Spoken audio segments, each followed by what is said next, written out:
Students, did you know that Sahara Desert is the largest desert in the world? It is located in Africa. Deserts have a unique characteristic of being dry. They are hot and dry due to high rate of evaporation and limited rainfall. Plants and animals living in deserts have modified features to survive in such extreme conditions. Camel has many adaptations that are specifically suited to desert habitat. Camel has long eyelashes and nostrils that close to protect against blowing sand. A large hump on its back stores fat, which is metabolized during lengthy period.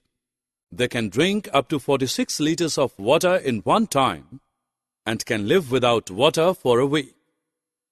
Wide and flat feet prevents the camel from sinking into the sand. Similarly, plants like cacti also show various adaptations to survive in dry and hot environment.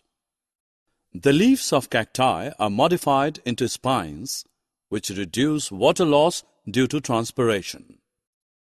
Cactus has thick and fleshy stem to store water.